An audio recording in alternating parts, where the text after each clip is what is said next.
sibyo mbona muri iyi minsi namwe murabibona dore ikirere cyahindutse ukundi amatwara y'isi yahinduye isura ibyo twumvishaga amatwi kera birisukiranya tubireba iterambere no guteganya amahoro niyo myanzuro ya buri muturage w'isi.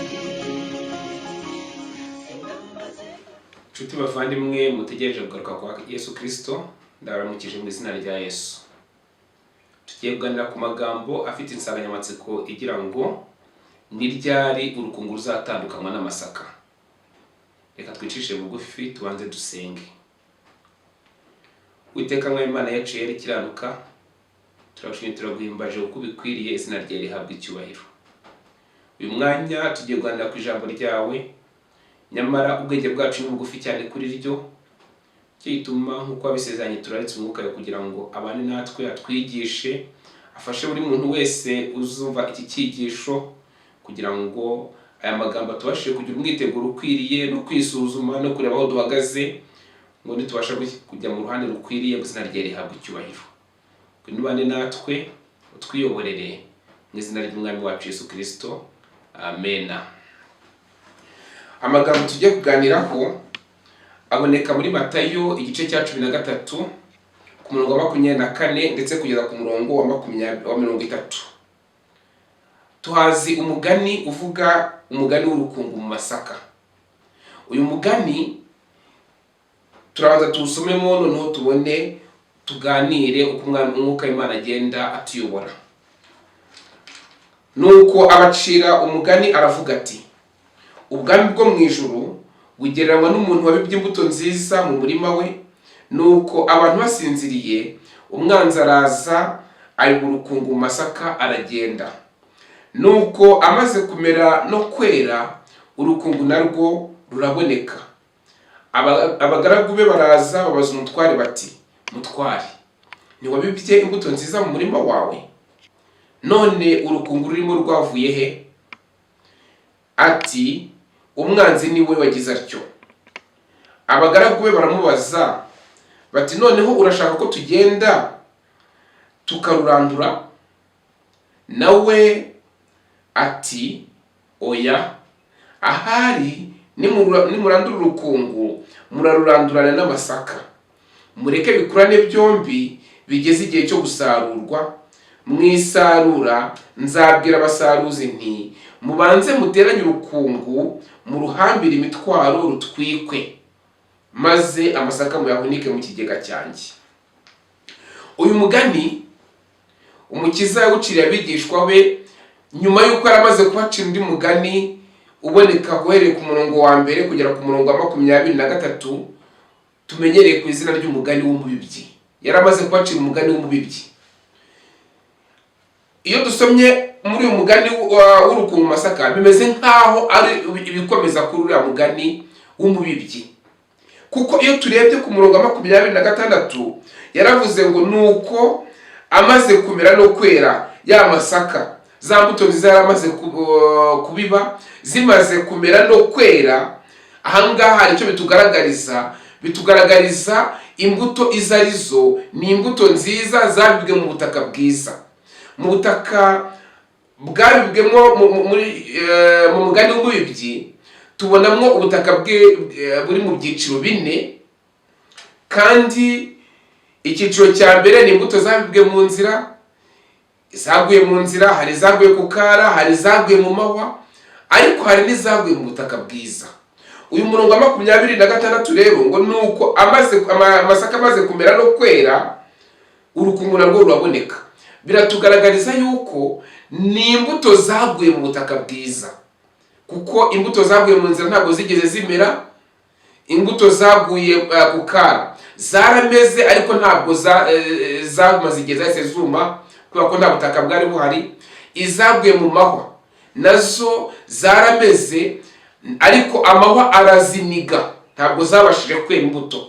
Ariko imbuto zaguye mu butaka bwiza, izo ngizo nizo zabashije kwera imbuto. hano rero turabwiwe ngo nuko amasaka amaze kumera no kwera ni imbuto zeze. Bishatse kuvuga iki? Uyu mugani ntabwo ubwira abantu bose babonetse, ahubwo uyu mugani uravuga ubwoko bw'Imana. Ni imbuto nziza zabibwe mu butaka bwiza, zibasha kumera, inyoni ntizitoragure, zibasha kumera ntizume kubera ko zabuze ubutaka, ahubwo hari ubutaka bwiza, zibasha kumera amahwa ntazinige. Imbuto zaguye mu butaka bwiza ni ubwoko bw'Imana. Ndetse iyo usomye mu gitabo cy'imigani ya Kristo barasobanuye, baravuga ngo kuri paje 29 ni igitabo cya mbere cy'imigani ya Kristo, kuri paje 29 ngo ubiba imbuto nziza ni umwana w'umuntu. Imbuto nziza nizo bana b'ubwami, ariko urukungu n'abana b'umubi. Umwanzi warubibye ni Satani. Imbuto nziza zishushanya babyawe n'ijambo ry'ukuri. Iri jambo ratugaragariza izi mbuto izo arizo, kugira ngo twinjire mu cyigisho neza twumva abavugwa abari bahangaha abiri jambo rireba. Ntabwo ari ijambo rireba abantu bose muri rusange, ahubwo ni ijambo ryerekeye ku bwoko bw'Imana. Ngo imbuto nziza zishushanya babyawe n'ijambo ry'ukuri. Urukungu rushushanya icyiciro cy'abantu bari mu bibi. Ntabwo ari Imana cyangwa amareka babibye imbuto zera urukungu. Ariko icyo nashakaga ahangaha ni uko imbuto nziza ubwazo ni abantu ngo babyawe n'ijambo ry'ukuri, ni ubwoko bw'Imana. Rero uyu mugani rero tugiye kuwinjiramo, twongere turebe neza ibyawo, tubisesengure kugira ngo tubashe kumenya igihe tugezemo, kandi twitegure igihe turebe mbese ni ryari urukungu ruzatandukanywa n'amasaka. Kenshi na kenshi iyo ubutumwa bwo gucyanuka kwa Kristo bwigishijwe ahantu hatandukanye, wumva abantu bahaguruka bavuga bati oya nimureke urukungu rukorane n'amasaka. Iyo mvuga yakunze kugenda igarukaho kenshi ngo nimureke urukungu rukorane n'amasaka. Ariko se bizakurana bigeze ryari? Iki nicyo kibazo turimo twibaza muri kino cyigisho. Ni ryari urukungu ruzatandukanywa n'amasaka? Bizakomeza bibane iteka se? Nuko abacira undi mugani aravuga ati ubwami bwo mu ijuru bugereranywa n'umuntu wabibye imbuto nziza mu murima we. Nuko abantu basinziriye, umwanzi araza abiba urukungu mu masaka aragenda. Uko bigaragara uyu nyir'umurima we yari yabibye imbuto nziza, ariko nyuma y'igihe, nyuma y'uko imbuto nziza zibibwa, haza kuboneka umwanzi nawe abibamo imbuto mbi. Ibi ngibi bigaragaza ibyagiye byisubiramo mu mateka y'itorero, uhereye mu gihe cy'itorero rya Kristo, itorero ry'intumwa, iryo yasize ashinze, ryari itorero urirebye kuko bigaragara rirangwa n'ubuziranenge, rirangwa n'ubutungane, ryari rimwe abantu, abagabo n'abagore biyeguriye Imana, bafite umwuka w'Imana, ndetse abanyabyaha bararitinyaga. Umuburo wigeze kubaho ubwo Ananiya na Safira bashakaga kurizamo, ariko badahindutse by'ukuri, byabateye ubwoba ubwo babonaga ingaruka zabagezeho bagapfa. Ibyo byabaye umuburo ku bantu bose bashaka kuza muri iryo torero batihanye by'ukuri. Byatumye harazagamo abantu bihanye, bamaramaje, bahindutse by'ukuri. Ariko iyo ugiye kureba usanga igihe cyarageze, maze aba bantu itorero riza guhinduka rizamo abandi. Ibyo byabayeho mu gihe cy'abagorozi ba Martin Luther n'abandi. Mu gihe cyabo bahagurukaga bafite ubutumwa babwirijwe n'umwami Imana, ari abagabo badakebakeba, bafite ubutumwa bw'Imana bakabubwiriza, mbese ari abantu bayobowe n'umwuka w'Imana n'imbaraga yayo by'ukuri. Ariko iyo ugiye kureba amatorero y'abakomotseho muri kino gihe cya none, usanga bahabanye rwose. Iyo dusomye mu gitabo cy'intambara ikomeye, igitabo cy'intambara ikomeye ni mu cyigisho cyitwa umuburo wirengagijwe. Icyiciro cyitwa umuburo wirengagijwe, turasoma kuri paje ya 278, handitse amagambo avuga ngo mbese inkomoko y'ubuhakanyi bukomeye yabaye iyihe? Ni mu buhe buryo itorero ryitandukanyije bwa mbere no gucisha bugufi kuvugwa mu butumwa bwiza? Byaturutse ku gukurikiza imikorere y'ubupagani, kugira ngo itorero ryorohereza abapagani kwemera ubukristo. Itorero ryatangiye rimeze neza, Kristo arisiga rimeze neza, ariko igihe kiza kugera abaririmo baza gushaka korohereza abapagani kwinjira mu bukirisito. Icyo gihe rero cyari kigeze umwanzi ngo abibe urukungu rwe. Abantu bari basinzira icyo gihe, nicyo gihe cyo gusinzira kivugwa. No mu gihe intumwa Pawulo no mu gihe cye intumwa Pawulo yaravuze ati amayobera y'ubugome atangiye gukora. Mu gihe intumwa zari zikiriho, ugereranyije wasanga itorero ryari ritunganye, yari imbuto nziza nyir'umurima yabibye. Ariko igihe bigeze ahagana mu iherezo ry'ikinyejana cya kabiri, amatorero menshi yarahindutse afata indi sura. Kwa kwicisha bugufi kwa mbere kwarayoyotse, kandi uko abigishwa ba kera bagendaga bapfa, abana babo hamwe n'abantu bashya bihanaga barabasimburaga, maze ubutumwa babuha ishusho nshya. Birahinduka, ryatangiye ari itorero ryiza, ari umurima mwiza wabibwemo imbuto nziza, ariko igihe kiragera uko abakuru bagendaga bapfa basinzira, hakaza abana babo ndetse n'abantu bashya bihanaga binjira mu itorero, bo baza ngo bazana isura nshya. Ibyo kwicisha bugufi no kwiyoroshya kwa gikristo ngo birayoyoka. Umwanzi yaratangiye kubiba urukungu mu masaka kugira ngo babone umubare utubutse w'abihana. Urugero ngenderwaho rw'ukwizera kwa gikristo rwacishijwe bugufi, maze ingaruka iba iyuko umwuzure w'imico ya gipagani wisuka mu itorero, uzana n'imigenzo, imikorere ndetse n'ibigirwamana biwurangwamo. Amagambo arakomeye cyane ngo kugira ngo babone umubare utubutse w'abihana. Urugero ngenderwaho rwo kwizera kwa gikristo rwacishijwe bugufi. Ubundi hari standard Imana yashyizeho, hari urugero abantu b'Imana bagomba kuba bariho, ariko none urwo rugero barucishije bugufi kugira ngo babashe kwakira abanyabyaha bose n'ibizira byabo byose babyinjirana mu itorero, binjira mu itorero batihanye. Iki ni ikintu giteye ubwoba umwanzi yari akoze. Amagambo ntasomye muri kino gitabo cy'imigani ya Kristo yavuze ngo urwangano Satani yanga Kristo nirwo rutuma abiba imbuto mbi mu mbuto nziza z'ubwami. Imbuto ze iyo zimaze kumera zigaragara mu itorero ko ari nk'iza Kristo, nyamara zihakana imico ye. Umubi abashaka ko Imana isuzugurwa, kandi amaherezo n'abo bantu bakagera mu kaga. Icyo Satani abikorera nuko imbuto iyo zikimera ziba zisa, amasaka abasa, ibibabi byayo biba bisa n'iby'urukungu. Ababireba bo hanze bakareba abantu b'Imana, bakareba n'abo ngabo baje batihanye, bose bari mu itorero rimwe, bakabona barasa, ariko nyamara ngo icyabagambire ni kimwe, ni ukugira ngo abone uko akoze isoni itorero ry'Imana n'Imana ubwayo isuzuguze, kandi ku iherezo babandi binjiye mu itorero batihanye bize kurangira nabo ngo bageze mu kaga. Turakomeza tugasoma hano mu ntambara ikomeye page 278 ngo uko itorero rya gikristo ryemeraga gufashwa no gushyigikirwa n'abategetsi b'isi, niko ryemerwaga n'abantu benshi cyane. Ubundi ntabwo itorero rya gikristo ryakagombye gufashwa n'abategetsi b'isi no gushyigikirwa nabo, ariko ngo kugira ngo babone abantu benshi barigana, bemeye kumanura urwo rugero rwo gukiranuka, urwo rugero rw'imico ya gikristo yakagombye kuranga itorero, bararumanura barugeza hasi cyane kugeza ubwo bemera gufashwa no gushyigikirwa n'ubutegetsi bw'isi. Ngo nyamara nubwo bagaragaraga nk'abakristo, benshi ntibyababujije gukomeza kwibera mu pagani, ariko by'umwihariko basengera ibigirwamana byabo mu rwihisho. Mbese ibintu nk'ibyo ntibyagiye byongera gukorwa hafi muri buri torero ryose ry'abiyita abaprotestani?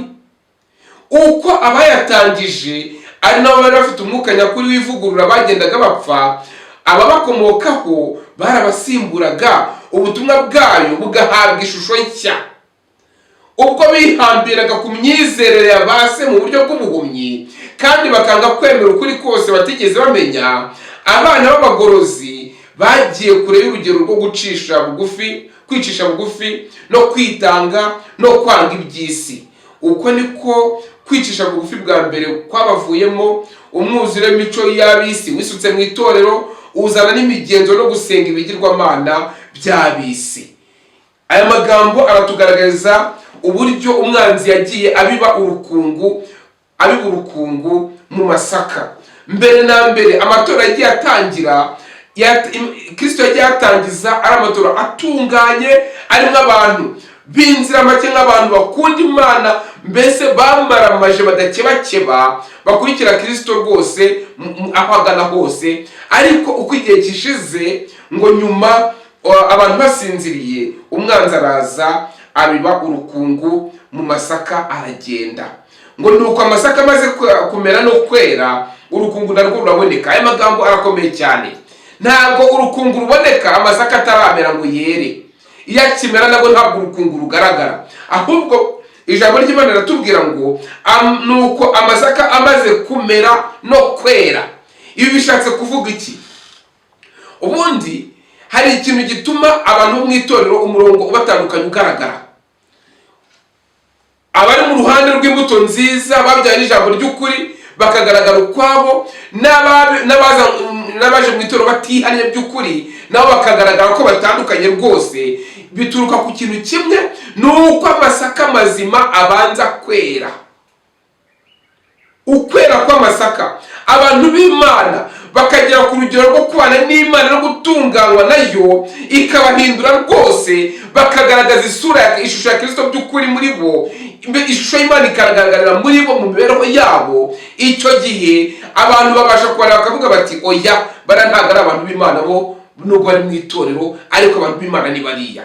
Amasaka amaze kumera no kwera, buriya Imana ntabwo ibona abantu baje mu itorero batihanye ngo uhite birukana ibigizeyo. Ndetse n'igihe Satani yaramaze gukora icyaha ntabwo yahise imwirukana mu ijuru, yaramurindiriye kugira ngo abanze agaragaze uwo ari we by'ukuri, abantu bose, abamarayika bose babyibonere, bamenye yuko yanga Imana. Rero hano baravuga ngo igihe Satani yacumuraga ari mu ijuru, ni Imigani ya Kristo page 30 igitabo cya mbere, ngo igihe Satani yacumuraga ari mu ijuru, abamarayika bera ntibahise basobanukirwa n'ingeso ze. Iyo Imana iza guhita imurimbura, ntibazaga kuzasobanukirwa n'ubutabera n'urukundo by'Imana. Nuko rero se w'ikibi yarihanganiwe kugira ngo ingeso ye ibanze ikure igaragarire bose. Uko niko urukungu rutemererwa kurandurwa, ni ukugira ngo rubanze rukure, abareba mu murima bose bavuge bati ruriya n'urukungu, nubwo ruri mu murima w'umutware, nubwo ruri mu murima w'umwami, n'urukungu ntabwo ari imbuto nzima. Abantu bagomba guhabwa uburenganzira bwo kugaragaza ibibarimo, cyane cyane muri no minsi y'imperuka. Iyo dusomye muri Daniyeli igice cya 12, muri Daniyeli igice cya 12 hari amagambo akomeye agaragaza uburyo impamvu abantu bihanganirwa. Ku murongo waho wa 10 haranditse ngo benshi bazatunganywa. Daniyeli 12 murongo wa 10, benshi bazatunganywa, bazezwa, bazacishwa mu ruganda, ariko ababi bazakomeza gukora ibibi, kandi nta n'umwe muri bo uzamenya, ariko abanyabwenge bazamenya. Abanyabibi, itorero rimwe imigabane ibiri. Abanyabibi bagomba kubanza bagakura, bagakuza ingeso zabo, kugeza ubwo bageze ku rugero rw'uko umuntu abareba uwo ari we wese akavuga bati nubwo bitwa ngo barabatijwe, nubwo bitwa ngo babarizwa mu itorero ry'Imana, ariko biragaragara ko ari abakozi ba Satani rwose. Amagambo y'umuburo yahawe itorero ryo mu minsi y'imperuka yaravuze ngo ndakugira inama ungureho ikanzu kugira ngo isoni z'ubwambure bwawe zitagaragara. Bishatse kuvuga iki? Bishatse kuvuga ko isoni z'ubwambure zisanzwe zihari, ariko Imana igakinga y'ikiganza ngo zitagaragara. Ariko iyo banze kugura ikanzu yo gukiranuka kwa Kristo, ivanaho cya kiganza, isoni z'ubwambure bwabo zikajya ku karubanda. Nuko amasaka amaze kumera no kwera, urukungu narwo ruraboneka.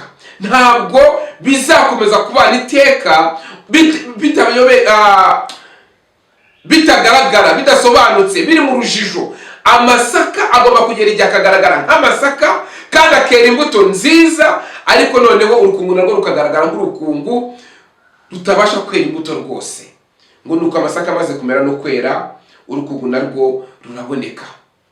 Nshuti muvandimwe ukurikije ijambo ry'Imana, nagira ngo uyu mwanya nongeye nkurarike wisuzume urebe mbese nta bigaragaza ko naba ndi urukungu muri jyewe.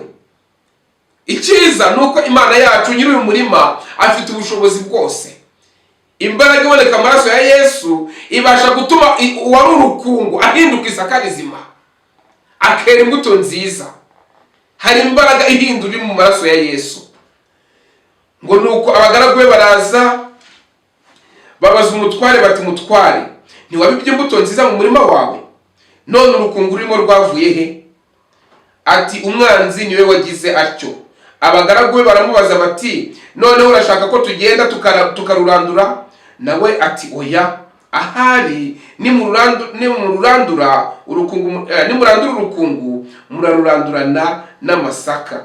Mureke bikurane byombi bigeze igihe cyo gusarurwa. Mwisarura nzabwira abasaruzi nti mubanze muteranye urukungu muruhambire imitwaro rutwikwe, maze amasaka muyahunike mu kigega cyanjye. Turabona ahangaha abagaragu b'uyu mutware b'uyu nyiri umurima bashaka kujya kurandura urukungu. Iki ni ikintu gitangaje cyane. Wakwibaza mbese aba bagaragu ni bande? Twasomye yuko nyiri uyu murima ubiba imbuto ari umwami Imana, ni umwami Yesu, ni Kristo. Ariko ikibazo ni iki ngiki, mbese ubwo Yesu yabibaga uyu murima, yabibaga izi mbuto muri uyu murima, cyangwa se ubwo yacaguye umugani w'urukungu mu masaka, abagaragu be bari bande? Nta gushidikanya abagaragu be bari abigishwa be. Mbese muri kiriya gihe bari abigishwa be bari bamaze kuba amasaka mazima? Oya, ahubwo bari batarahinduka. Bari bakiri urukungu ruri mu masaka.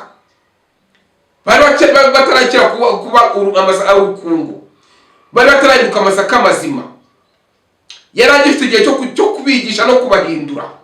Imbaraga yari mu igenda ikorera muri bo ngo bahindure, ariko mu gihe bakiri urukungu barabaza bati, noneho reka tujye kurandura ruriya rukungu.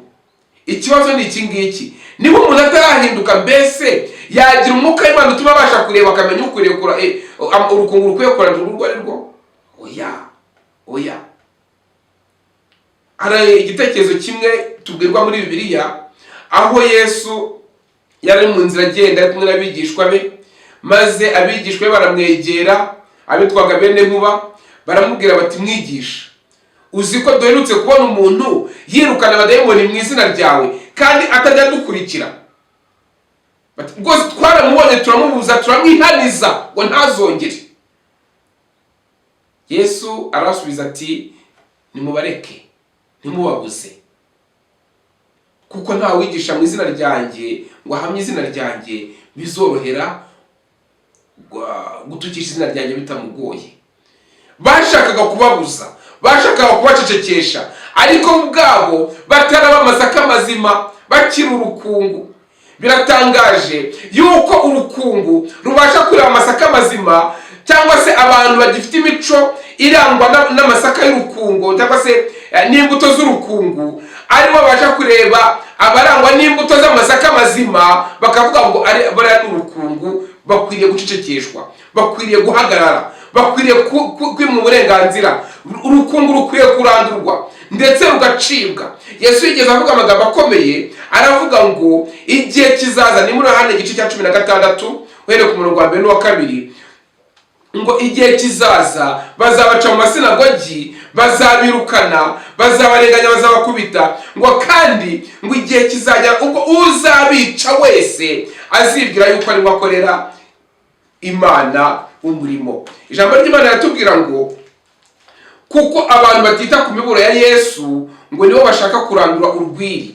Ni amagambo ari mu gitabo cy'imigani ya Kristo, ni mu cyigisho kivuga ngo kuki Imana yemerera abantu batahindutse kuguma mu itorero, kuri page 31, ngo kuko abantu batita ku miburo ya Yesu bashaka kurandura urwiri.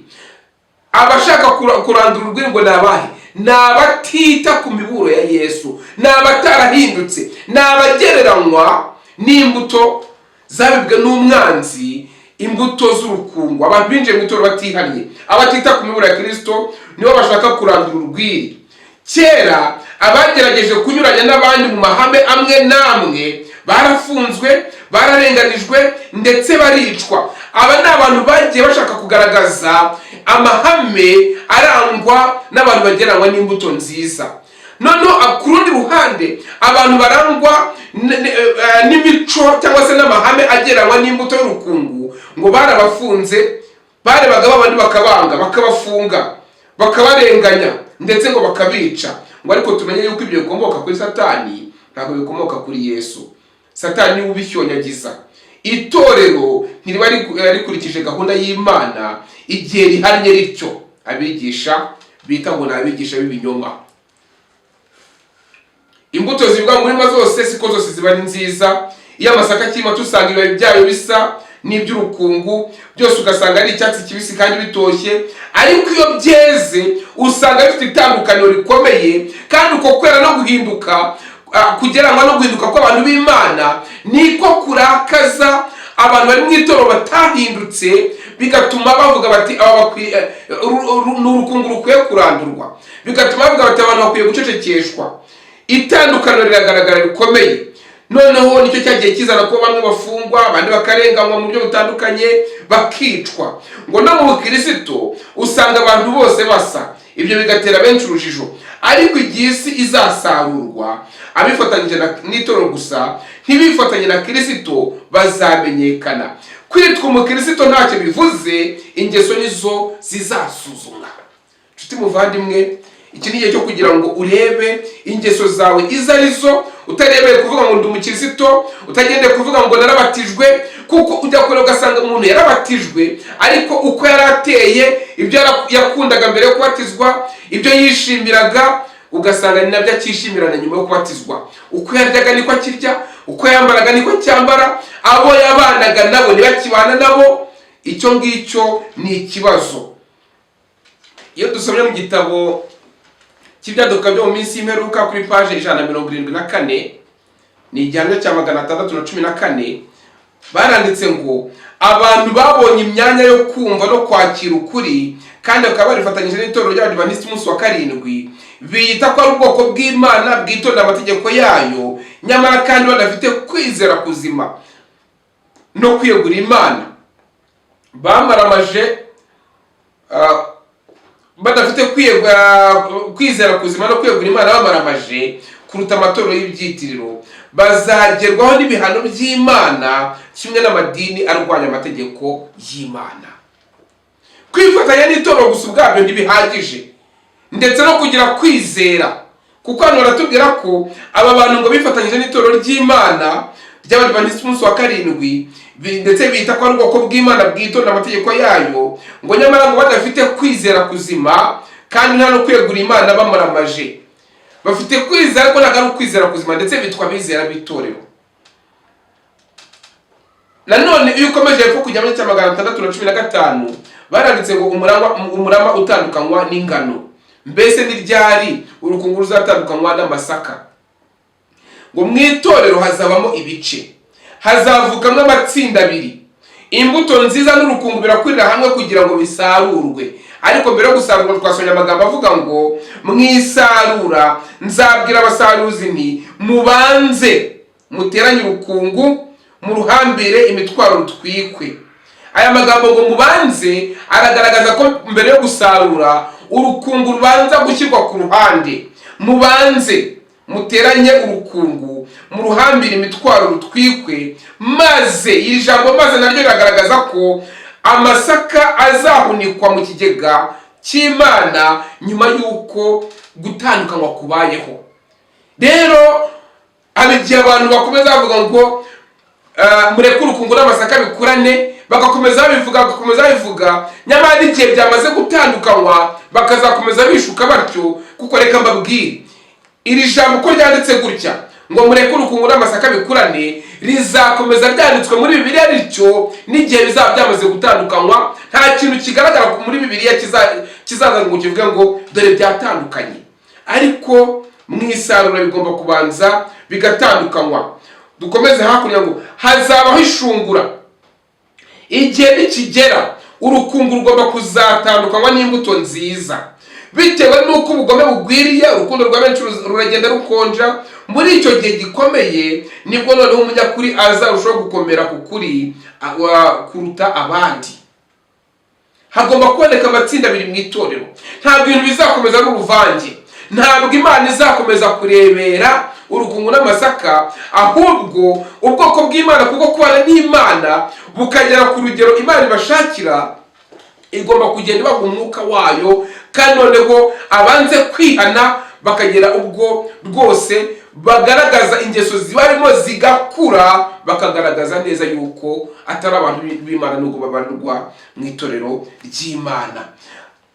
Haranditse ngo bifuje gutandukanya urukungu kururandura. Abagaragu bifuza kurandura urukungu, ariko Yesu arabangira arabwira ati nimubereke bikorane byombi, bigeze igihe cyo gusarurwa. Mu gihe cy'isarura ni igihe urukungu n'amasaka bigomba gutandukanya. Turimo turibaza ngo mbese urukungu ruzatandukanywa n'amasaka ryari? Ko duhora twumva imvugo ivuga ngo mureke urukungu rukorane n'amasaka, bizakurana bigeze ryari? Yesu aratubwira ngo nimureke bikurane byombi, bigeze igihe cy'isarurwa. Nuko mu isarura ngo azabwira abagaragu be ngo nimubanze muteranye urukungu mu ruhambire imiba rutwikwe, hanyuma amasaka muyahunike mu kigega cyanjye. Igihe cy'isarura ni igihe bigomba gutandukana. Ntabwo igihe cy'isarura muri Bibiliya tuzabona ahantu handitse ngo kizatangira nyuma y'imyaka n'iyi, kizatangira ngo hagaragaze ibimenyetso runaka bizagaragaza ko igihe cy'isarura. Ikimenyetso ni kimwe, nuko amasaka agomba kuba amaze kumera no kwera, nkuko twabibonye ku murongo wa 26. Abantu b'Imana bagomba kwihatira kubana n'Imana no guhinduka, bagaharanira kubana no kugeza ubwo bezwa bagahinduka rwose, imico ya Kristo ikagaragarira muri bo. None icyo gihe nibwo amasaka azaba yeze, ageze igihe cy'isarurwa. Iyo dusomye mu Byashuwe 14 hatubwira iby'imisaruro ibiri, havuga yuko ibisarurwa ngo bigomba kuba byeze cyane. Ni ukuvuga iki? Abantu b'Imana bagomba kunesha icyaha n'igisa nacyo, bagahinduka kugeza ubwo nta nenge nta n'ikizinga bisigara mu mico yabo, ahubwo bagasigara bagaragaza imico ya Kristo gusa, urukundo rwe, imbabazi ze, gukiranuka kwe, akaba ari byo bisigara bibaranga.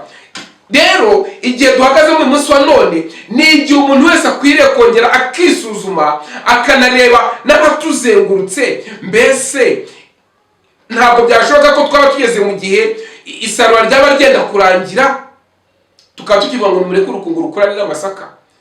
Hari ikintu gitangaje Imana hari ibintu yagiye ikora, abantu ntibabyitaho. Uhereye mu mwaka wa 2014 hadutse insanganyamatsiko mu itorero yavugaga ngo ivugabutumwa ku isonga ni igihe cy'isarura. Biragenda, iyo siroga iragenda ikwira mu matorero yacu yose ku isi yose. Aho ariho hose wavuga ngo ivugabutumwa ku isonga mu rurimi urwo arirwo rwose, abo mu rugo b'Abadivantisiti bakabyumva, bakamenya ko bakwiye gusubiza ngo ni igihe cy'isarura. Hari ikintu cyantangaje, nuko umwaka wakurikiyeho 2015, 2016, imyaka yagiye ikurikiraho hagiye haza izindi nsanganyamatsiko zabaga zigenewe uwo mwaka, ariko ntabwo zagiye zihabwa agaciro nk'iyi ngiyi muri 2014 avuga ngo ivugabutumwa ku isonga ni igihe cy'isarura. Ndetse n'uyu munsi wa none inyinshi abantu barazibagiwe, ariko iyi ngiyi yo ntabwo bayibagiwe. Abadivantiste bose bari mu itorero icyo gihe kugeza umunsi wa none ni ikintu bakomeje kuzirikana, ku buryo n'uyu munsi wa none bivuze ngo ivugabutumwa ku isonga bahita babangukira kuvuga ngo ni igihe cy'isarura. Ntabwo ibintu byapfuye kubaho ari impanuka, ntabwo ari impanuka. Imana yashatse kugira ngo iburire abantu bitegure, bamenye ko igihe cy'isarura kigeze, maze bibatere kwitegura, barebe n'abatari mu ruhande rw'urukungu, maze bisunge Kristo basha guhindura bajye mu ruhande rw'amasaka mazima, kuko ntabwo igihe cy'isarura kizakomeza kubaho. Kandi reka mbabwire, ibi kuva iyo nsanganyamatsiko itangiye, ubu turi mu mwaka wa 7 ndayitinya burya. ntabwo mvuze yuko isarura rizangira muri uyu mwaka, ariko kuba ari umwaka wa karindwi aricyo bivuze gikomeye abantu bakwiriye kwitaho, bakamenya yuko batazi ibizakurikiraho. Igihe cy'isarura kigiye kurangira. Nyamara abantu benshi baracyavuga bati mureke urukungu n'amasaka bikurane, ubwabo ntibashaka guhinduka, n'ibyo guhinduka no gucyaruka kwa Kristo bivuzwe barabirwanya, bakavuga bati oya nimureke amasaka n'urukungu bikurane. Ariko iyo dusomye mu gitabo cy'ibyaduka byo mu minsi y'imperuka paji ya 18 igihamo cya 13 haranditse ngo turasabwa kwita ku buhanuzi bw'iminsi y'imperuka. Ngo nyuma mbona marayika wa gatatu, marayika warumerekeje aravuga ati umuburo we uteye ubwoba. Umuburo ubutumwa bwe buratangaje mu buryo bukomeye. Ni marayika ugomba gutandukanya ingano n'urukungu, kandi agashyiraho ikimenyetso cyangwa agahambira imiba yo guhunikwa mu bigega byo mu ijuru. Ibyo nibyo bikwiriye kwigarurira ubwenge bwacu bwose, kandi tukaba ari byo duhanga amaso. Mbona marayika wa gatatu. Marayika wa gatatu ubundi ni ubutumwa bwigisha ibyo kwihana no guhindukira. Ni ubutumwa bwo gutsindishizwa n'ubuntu bwo kwizera. Kuko iyo dusomye nanone ku gihamya cya 724 ni paje 201 hano mu byaduka byo mu minsi y'imperuka, haranditse ngo umutima w'ubutumwa buheruka. Umutima w'ubutumwa buheruka. Ngo abenshi baranyandikiye bambaza niba ubutumwa bwo gutsindishirizwa n'ubuntu bwo kwizera ari ubutumwa bwa marayika wa gatatu, maze mbasubiza ngira nti mu by'ukuri ni ubutumwa bwa marayika wa gatatu. Ubutumwa bwa marayika wa gatatu ni ubutumwa bwo gutsindishirizwa n'ubuntu bwo kwizera. Iyo ugiye kwitegereza muri iyi myaka hadukaga iyi nsanganyamatsiko ivuga ngo ivuga ubutumwa ku isonga n'igihe cy'isarura, uzasanga ko cyari igihe ubutumwa bwarimo mubwirizwa ahantu hose ku isi. Cyari igihe kizwe ngo nivugurura, ndetse hasohotse volume zitandukanye zivugurura mu itoro zigera kuri 7. Rero ubu butumwa bwa marayika wa gatatu, ubu butumwa bwo kwihana no kwabarirwa ibyaha, ubutumwa bwo gutsindishirizwa n'ubuntu bwo kwizera, hano baranditse ngo ni ubutumwa buteye ubwoba, ni ubutumwa butangaje mu buryo bukomeye, ngo bugomba gutandukanya ingano n'urukungu, kandi bugashyira ikimenyetso ku bwoko bw'Imana, bugahambira imiba guhunikwa mu bigega byo mu ijuru, ku rundi ruhande bugahambira imiba yo gutwikwa y'urukungu. Ikibazo ni iki ngiki, mbese ni ryari urukungu ruzatandukanywa n'amasaka mazima? Aho ni wasanga ahubwo bikigiye kurangira abantu babyiteho, bakivuga mureke urukungu n'amasaka bikura. Mbese bizakurana kugeza ryari? Igihe cy'isarura kizaza kugeza ryari? Nshuti muvandimwe, ndakurarika kwinginga kugira ngo wongere wisuzume, umenye ko igihe kirimo kirangira ahubwo. Kuko ushobora kuvuga ngo igihe cy'isarura kizaza, urukungu n'amasaka bizakomeza gukora bigiye ku gihe cy'isarura. Nyamara ijambo ry'Imana yatubwira ko ubutumwa bwo gutsindishirizwa n'ubuntu bwo kwizera, ubutumwa bwa marayika wa gatatu, ari bwo butandukanya urukungu n'ingano, kandi bumaze igihe bubwirizwa, ndetse bugeze igihe rwose busa naho burimo bujya ku musozo. Bwararwanyijwe ntibwitabwaho, bwumviwe igice nk'uko ijambo ry'Imana ryari ryarabihanuye, ariko igihe kirageze kugira ngo wongere wisuzume. Tugeze mu gihe gisoza amateka y'isi, tugeze mu gihe Imana irari ku bwoko bwayo kugira ngo bwemere kuyiyegurira, maze ibashe kubuhindura, ibahindura amasaka mazima. Ibitari ibyo ngibyo turabwirwa ngo tuzatugomba guhagarara imbere y'umucamanza dutanga impamvu twumvira amategeko y'Imana, ngo tumenyekanishe impamvu zo kwizera kwacu. Rero ngo tugomba kumenya iby'igihe duhagazemo, tugomba kubona amateka, ugusohora k'umuhanuzi, no kwigira imirimo y'imigambi y'Imana mu bihe bikomeye by'impinduramatwara, no gusobanukirwa kujya mbere kw'ibyaduka mu myiteguro y'amahanga yisubiranamo riheruka ry'intambara ikomeye. Nshuti muvandimwe, ikintu dusabwa ni kimwe.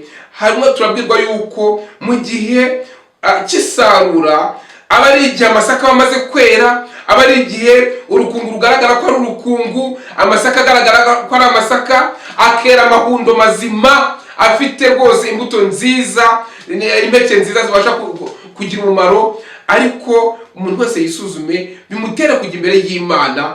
Uwitwa wese ngo ari mu bwoko bw'Imana, reka afate umwanya ajya imbere y'Imana, ayita kambere. Niba hari ikintu cyo muri kigaragaza kutera, amenye yuko kwera ariko kugaragaza urukungu, kandi amenye ko kwera no gukiranuka ari byo bituma umuntu ajya mu mugabane umwe cyangwa uwundi, maze bimutere kujya imbere y'Imana ayita akambere, ayibwira ati data dore iyi ngeso iracyari muri jye, ntabwo nyikunda ariko irandusha imbaraga, ariko nizera ko mu maraso Yesu arimo imbaraga ihindura, nizera ko hari imbaraga ikiza iri mu maraso Yesu ibasha kumindura, niwe niringiye yishyuza amasezerano. Ati data wasezeranye ko uzadukuramo umutima ukomeye nk'ibuye ukaduha umutima woroshye, wasezeranye ko uzaduha umutima ubasha kwitonda amategeko yawe n'amateka yawe ukayagenderamo, nanjye ndagusanze ntabwo nabasha kwikiza, ndagutakambiye unyakira ukondi. Nshuti muvandimwe, nagira ngo dusoza ngusabira kugira ngo ugire umwete mwinshi cyane, kuko igihe cyo kirimo kirarangira,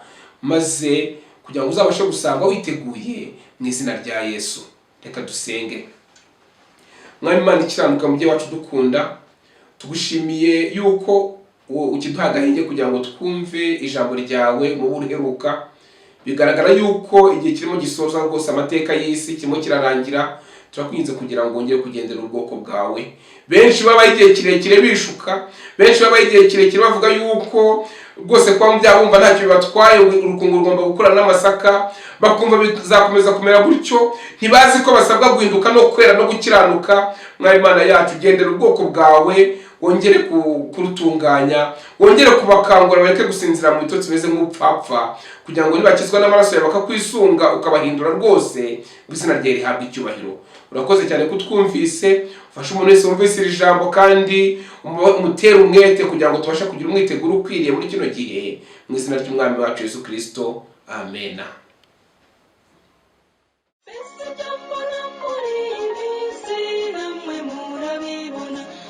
Ibyo mbona muri iyi minsi namwe murabibona, dore ikirere cyahindutse ukundi, amatwara y'isi yahinduye isura, ibyo twumvishaga amatwi kera birisukiranya tubireba, iterambere no guteganya amahoro niyo myanzuro ya buri muturage.